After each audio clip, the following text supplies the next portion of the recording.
We'll get around to Klaus, but let's start with one of your homeworks. The Warren Buffett thing, or the Warren. dead? Warren.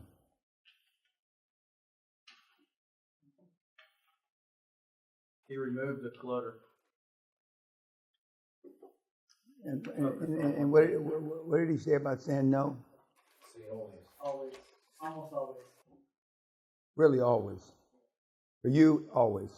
I don't want to hear a fucking yes out of your mouth for the next year about anything.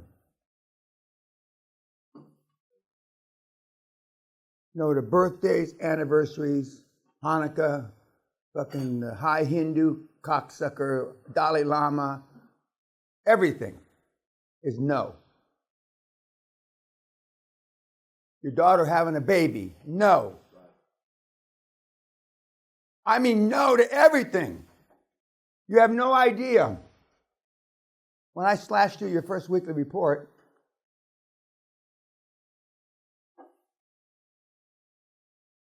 because you're just finger fucking doing. You all laughed at the guy that spent 20 minutes or 20 hours a week fresh air walking. Remember? You thought that was funny, as Sally would say. Well, your stuff is no better, and you're actually doing something other than walking in the park, but you're accomplishing the same. Fuck all. You're so used to filling your days up with clutter, being busy. It's like in old days, people used to come to the gym and just kind of walk around and chill or hang out, or they still have people like that? Oh, yeah. Yeah. They sit on machines on their phones. Yeah, well, that's you. Without the gym. I mean, because most of the stuff, most of our default is just, you know how on a TV, well, I don't know if TVs break anymore, it just gets gray shit on, fuzzy looking shit on. Static. Okay, that's it. That's you, because you're not having never been held accountable for what do you do at the end of that 15, 30, or 75 minutes of clutter. What was accomplished? How did it affect any of your goals?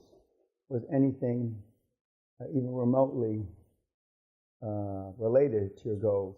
In the weekly report, you're going to list what you did, and then how is it related to A, 1, 2, whatever the numbers are of your weekly your goals. And when you go down and you see nothing, some of you will, well, indirectly it's this, but at the end of the day, it's really closer to nothing than anything. And then some of you will ascertain sooner than the others, well, then what should I be doing all week? Almost nothing that you're doing now. Even though your goals were low, let's say some of you said you wanted $10 million, whatever it is. How much of the day is related to that $10 million accumulation of wealth? How is talking to your brother, your mother, your boss, the guy or gal you went to school with? And when you think it through, I mean, nothing. We're close to zero. And when you start narrowing it down, well, I got nothing to do all day. Well, what you're really saying is nothing you've done in the past has anything to do with you creating wealth for yourself. And then you wonder why you're 25. And 25 is not old by any stretch of the imagination, but 25, 30, 35, 40, 45, and you haven't accumulated much, if anything. Show me your friends and I'll show you your future. And I see they've got these commercials both here and in the U.S., like when Super Bowl time, they got these commercials, Dorito commercials. You get your friends together and you get dip and shit and you sandwich. They got those still? Why? I was wondering how come I didn't I don't get many emails, but I didn't know, today's Sunday? I told Sally, where the fuck is everybody? Because I don't get many emails anyway, but on Sunday I get less. And on Christmas Day, I get less. Christmas Day, I get less. I used to travel on holidays in a bus. Some of you have never been taking a bus. Taking a bus across the great heartland of America is a thing to behold. It's a motherfucking thing to behold. All those crazy white trash and all that shit. In this country, I mean, there is, and this sounds racist, there's not a white face on a bus from Glasgow to fucking London. And they bring their lunch and their shit, and they even have these little cooking things, and they're cooking their food, and the bus sounds like it's on fire. It smells like, I won't tell you what ethnic group, but you can just imagine who they are. But I've traveled on those buses. And being on waiting lists, do they still have waiting lists for planes? Standby, Yeah, okay. That's the only way I could fly. And Red Eyes at night used to have cheaper tickets. I don't know if they do anymore. Those are the only plane tickets I could afford. And then when you get to town, I'd stay in a YMCA. It used to be $10 a night. I don't know what they are now. I'm glad I don't know what they are now. In the spirit of candor and brotherly love, I'm fucking happy I haven't had to do that in decades.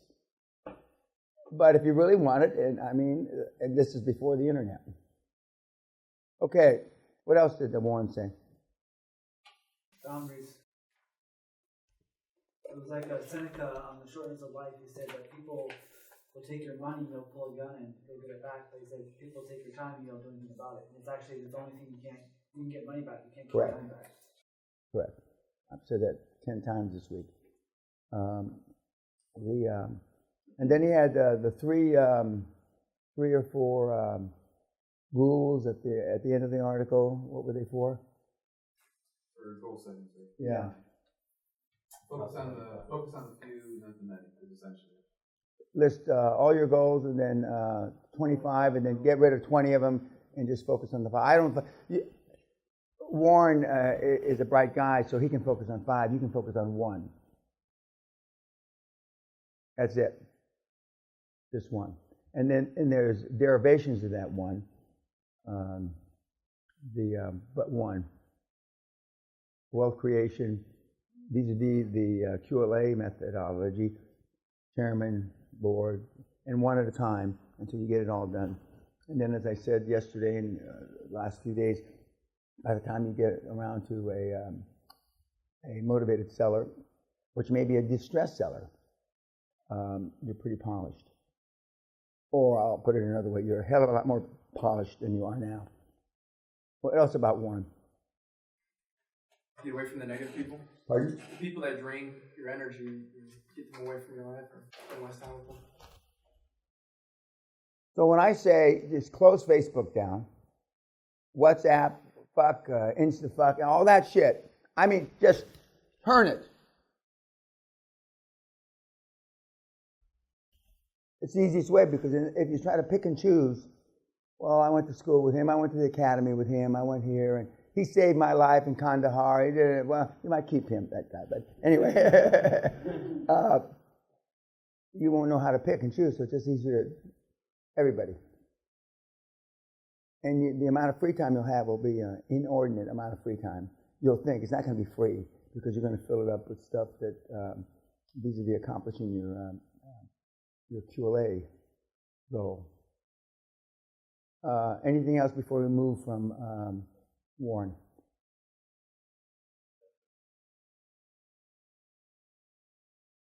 Networking. When I was in Toronto, Canada, which I was very thankful that they invited me, my minority brothers and sisters, and the president of the club a nice kid. He gets up there, and because we're going to help you network when you graduate and all this stuff. And I got up and I said, I got invited here, but, I have to be candid with you. I don't believe in networking, and I never networked. I didn't.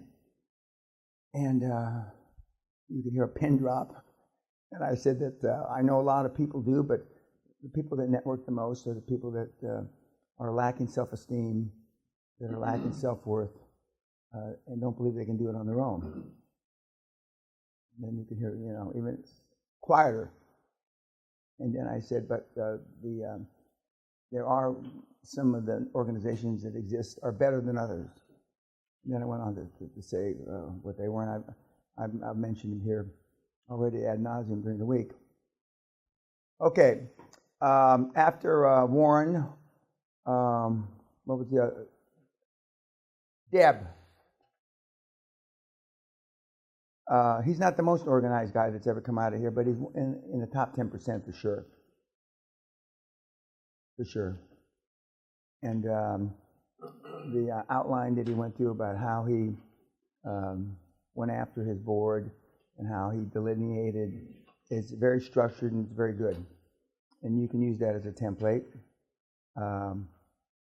Other than he's a structured guy, experience, what else could you have learned or did you learn? Yes, sir. So you set big goals right in the start. Yeah. Well, he thought his goals were big, and then he had to reassess. Everybody reassesses their goals, and I told you it's one of my regrets that I didn't set my goals big enough. Yes.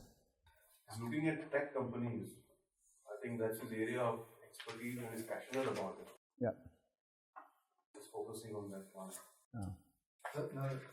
Another thing about him too, it sounded like he was just trying to acquire enough control, so 51% of the company itself, because the multiples were so high.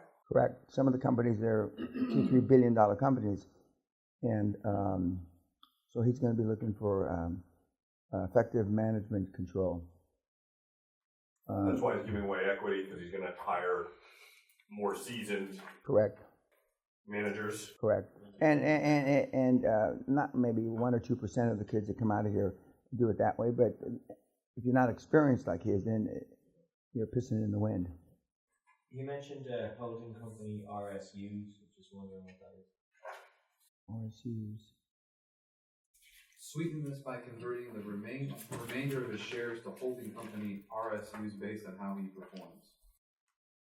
No PE will do this, and strategics will do this sparingly. I don't know what the initials stand for. I don't know what that's an acronym, but I know what he's talking about.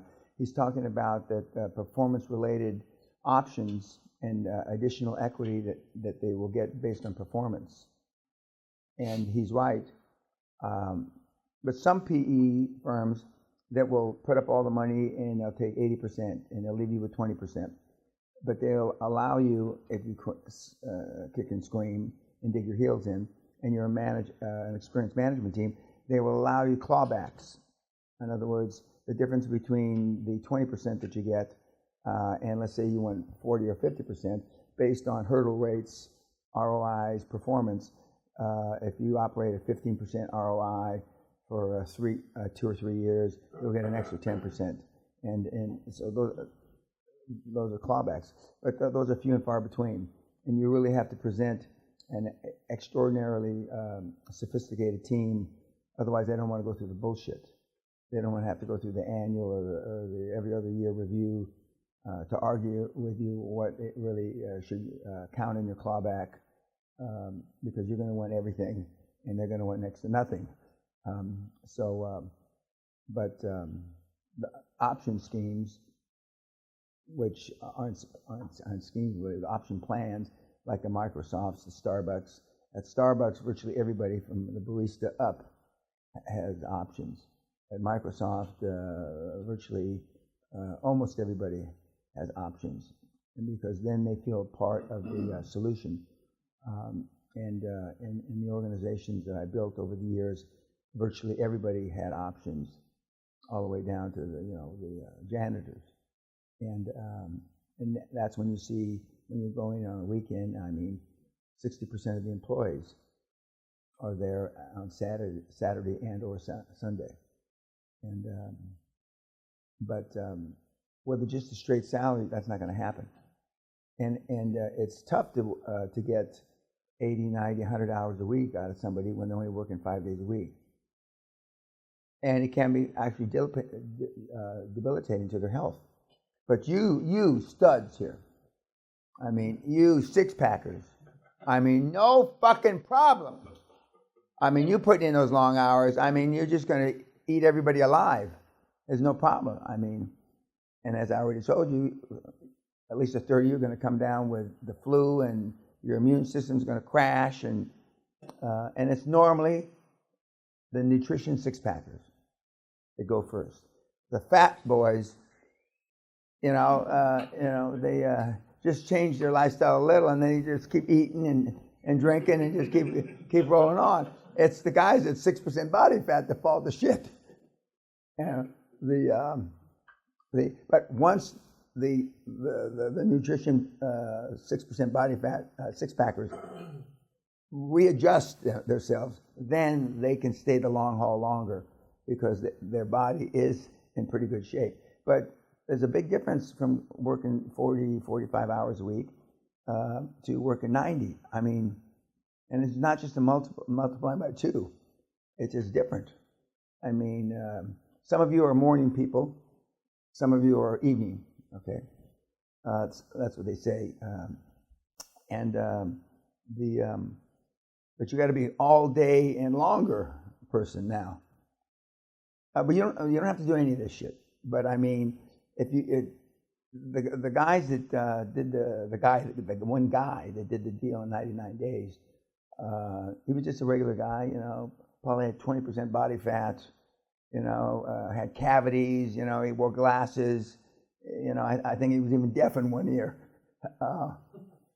But he wanted it more than life. And I'm not saying that this should be for everybody, but he didn't listen to his kids, he didn't listen to his wife, he didn't go to fucking soccer games, he didn't take his daughter to the ballet anymore. He just, rode that QLA horse until the fucking legs fell off. And he wanted it, and he had a lot of, we all have issues. If I remember correctly, he had daddy issues. He wanted to prove his daddy always said he was a piece of shit. Well, some of you in this room, your daddy said you were pieces of shit.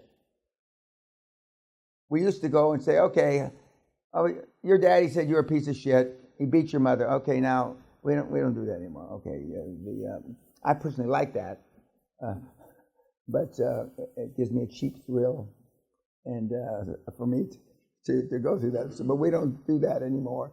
During the private time, I bring it up, but only during the private time. But you're doing too many things. Some of you have 4 or 5 ideas. And for the people that I've talked to so far, I told them, well, normally I don't like any of them, but I mean, focus on one. On one. And not everybody, this is an exaggeration, you want to build a platform. That's the last 3 or 4 years, platforms. Like Amazon's got a platform. Facebook's got a platform. And everybody's got a platform. And then we didn't have too many app ideas in this group. But there's only maybe 10 or 15 apps that have made any serious money since they've been doing apps. 10 or 15. And there's 25 million apps. So let's say there's 25 apps that make money. I mean, money. 25 out of 25 million is a very small fraction. And the odds of you doing that are 0. Thank you, YouTube.